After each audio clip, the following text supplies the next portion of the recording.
If you're shopping while working, eating, or even listening to this podcast, then you know and love the thrill of a deal. But are you getting the deal and cash back? Rakuten shoppers do.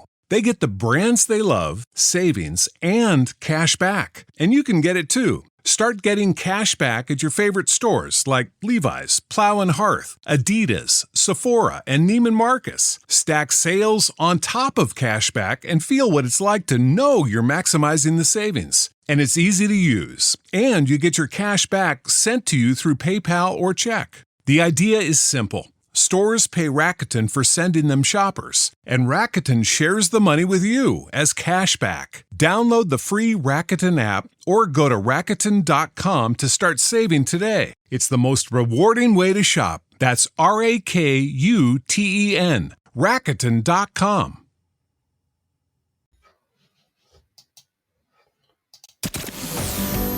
Welcome, everybody, to this week's episode. We really appreciate you joining us. This podcast really shows us how we can all learn, live, and thrive off of each other. By sharing our knowledge through our conversations, we will impart some knowledge whilst learning ourselves how to progress even further. Here is your host.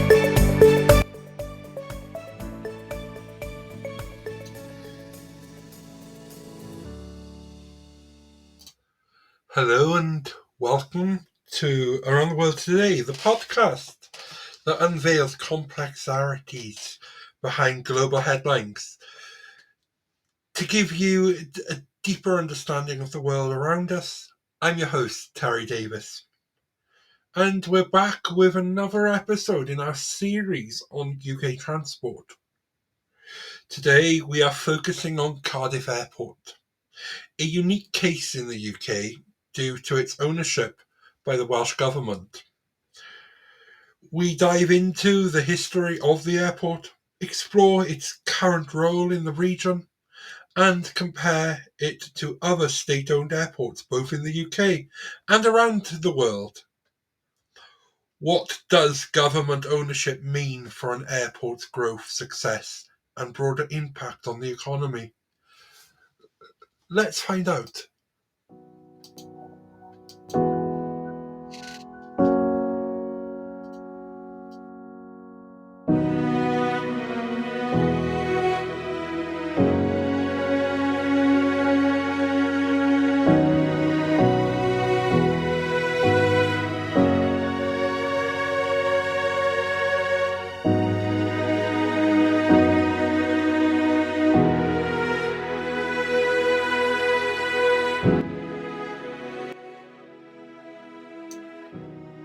Cardiff Airport is located in the Vale of Glamorgan, has a history that dates back to the 1940s, originally established as a training base during World War II. The airport was known then as RAF Roos, or Royal Air Force Roos. After the war, it transitioned into a civilian airport, officially opening to the public in 1952. Over the decades, Cardiff Airport saw periods of growth, practically during the 60s and 70s as commercial air travel expanded.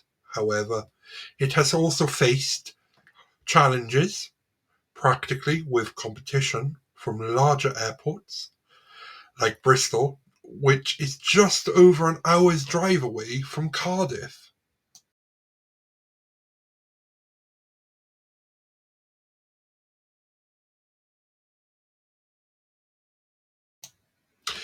In 2013, the Welsh Government made a bold move by purchasing the airport for £52 million.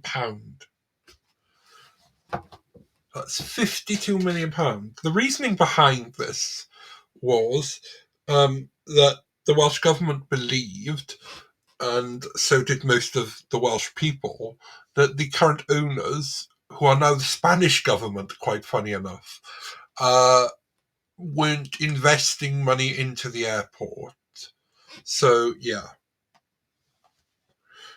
And this is why this has happened. The decision was driven by the behalf of belief that the airport was a vital asset for Wales, essential for connecting the region with the rest of the UK, the world. Since then, the government has invested heavily in improving the airport's facilities and services, aiming to increase passenger numbers and attract new airlines. But the journey hasn't been without its bumps. The airport has struggled with fluctuating passenger numbers, and like many other, it was hit hard by the COVID-19 pandemic.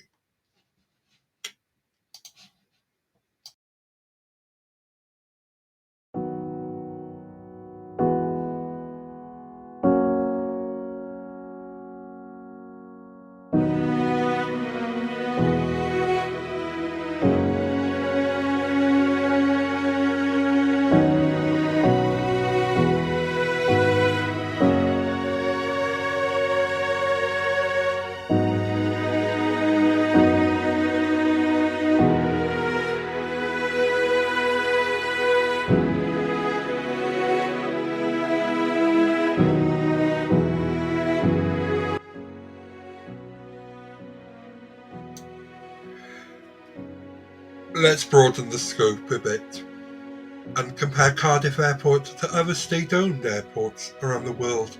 One notable example is Copenhagen Airport in Denmark. It's majority owned by the Danish government, which has allowed it to make significant investments in infrastructure and innovation. Copenhagen Airport is consistently ranked among the best in the world,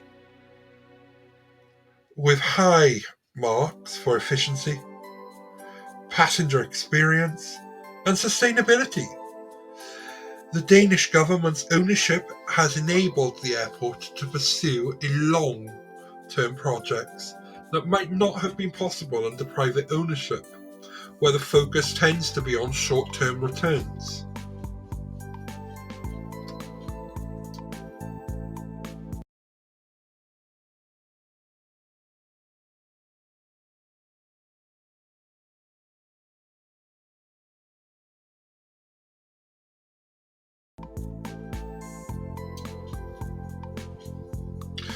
Another interesting comparison is Changi Airport in Singapore.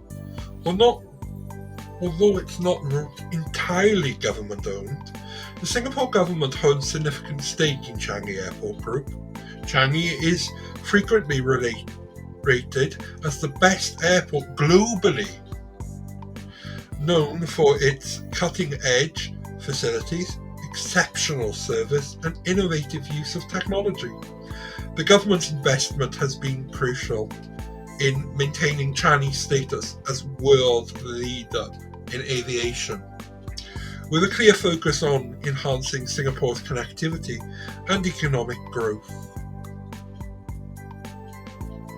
In the UK, Glasgow's Prestwick Airport offers another point of comparison. Like Cardiff, it's owned by the Scottish Government. I think it's now time that we talk about the Scottish Government, the Welsh Government. Again, this relates back to devolution. That's devolution. And the devolved governments own these airports. Now, this isn't new, because you have Manchester Airport Group that's owned by the local authorities of Manchester with private enterprise. Not actually owned by UK government, but it's owned by that. In the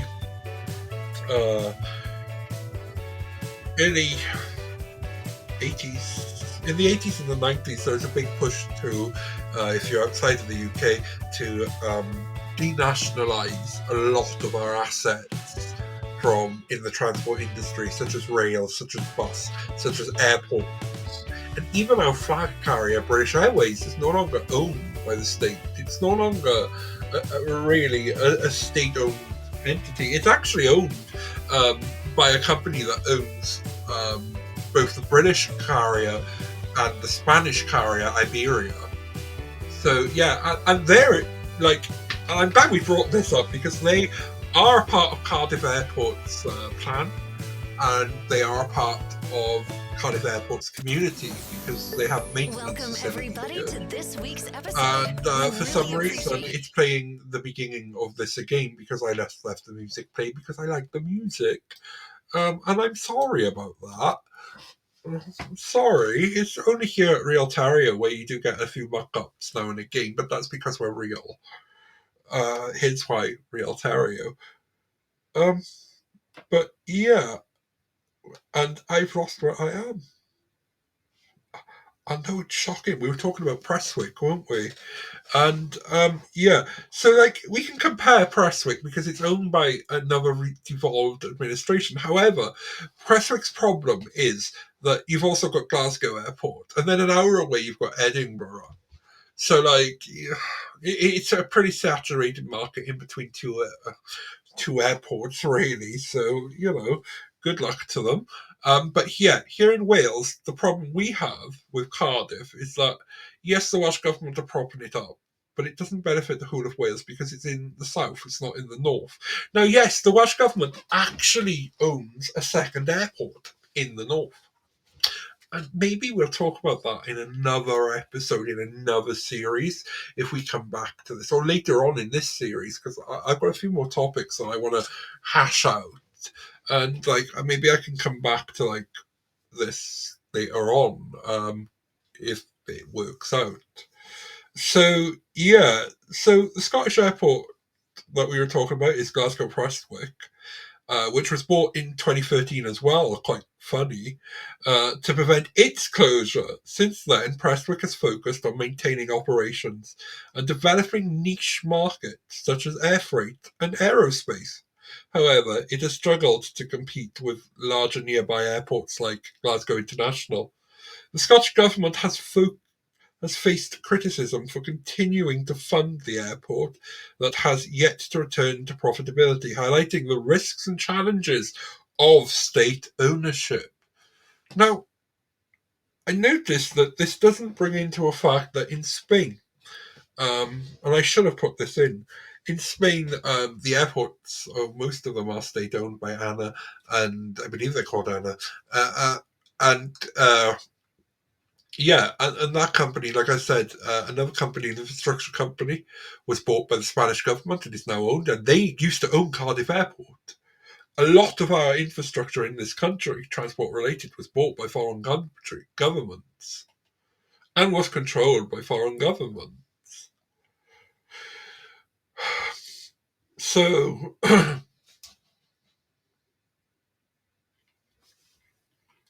what does all this mean for Cardiff Airport? The government ownership allows strategic investments, and it can help protect and develop key regional assets.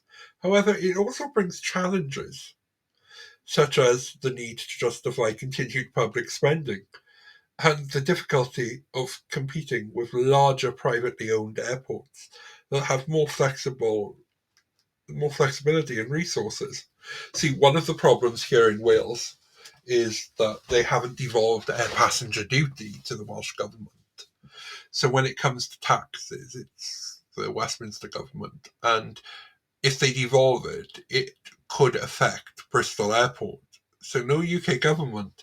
And I believe Bristol Airport is in a swing constituency, and it provides a lot of jobs to the area through the supply chain, just like Cardiff Airport does.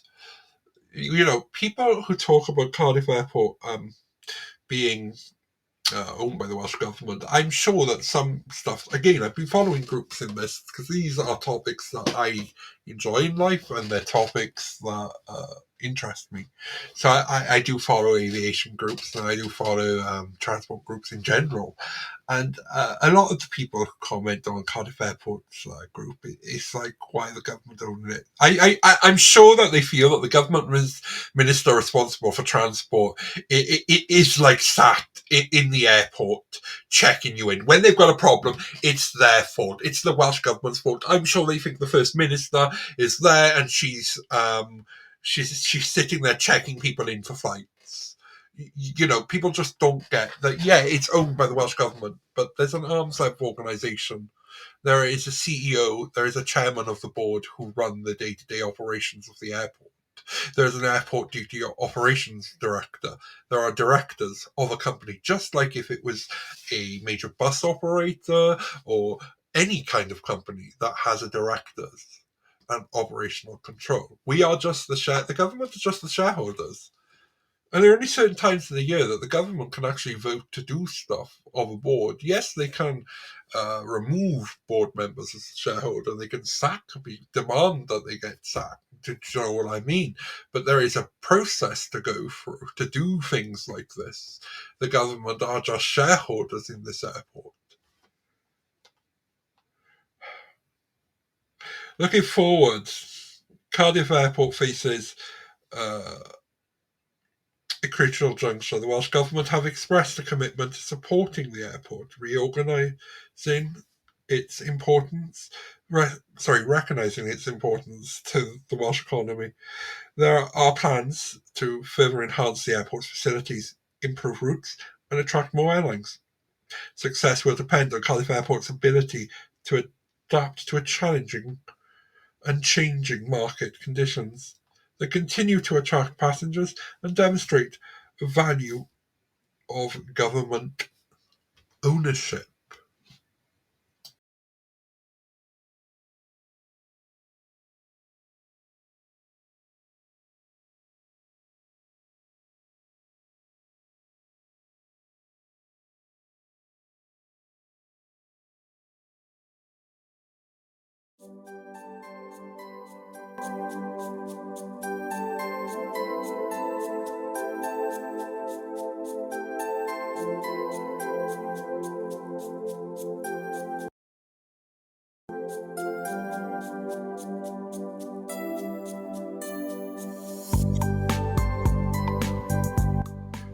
In conclusion, Cardiff Airport is a fascinating case study in the pros and cons of state ownership, while it benefits from long-term planning and government support. It also faces significant challenges in a competitive and rapidly changing aviation market. The comparisons of both state-owned airports show that the right strategies and investments, government-owned airports can thrive and become leaders in their regions, their countries. They're part of the world. The future of Cardiff will depend on sinking the right balance between public interest and commercial viability. One of the things that Cardiff can do is attract more airlines and they actually do. But I feel that they need to try and tap into a better connectivity to the rest of the transport network. And we're going to be talking about that actually in the last episode, so episode after next, in series episode 5. I hope that we can come up with the right balance. An airline, Qatar Airways, used to fly from Cardiff Airport before the pandemic. They currently offer a train between Cardiff city centre and London Heathrow to get your flight. Is this a way of integrated travel? Do you know what I mean? Could we do this for a lot of other stuff? But we need an airport. So wouldn't one way be to try and take some of the market from the transatlantic? Maybe take some, try and get those carriers to come in, the low-cost American carriers that are flying to the UK.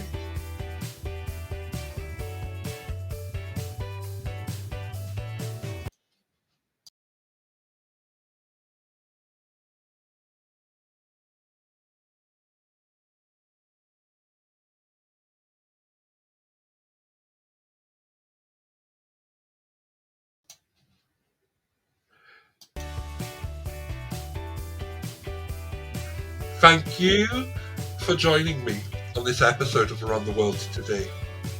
If you found this discussion insightful, don't miss our next episode where we dive in to the debate over the renationalisation of the UK railways and compare. Welcome everybody to again and compare the UK's approach with successful models in Europe. Until then, keep exploring the world around you and stay curious.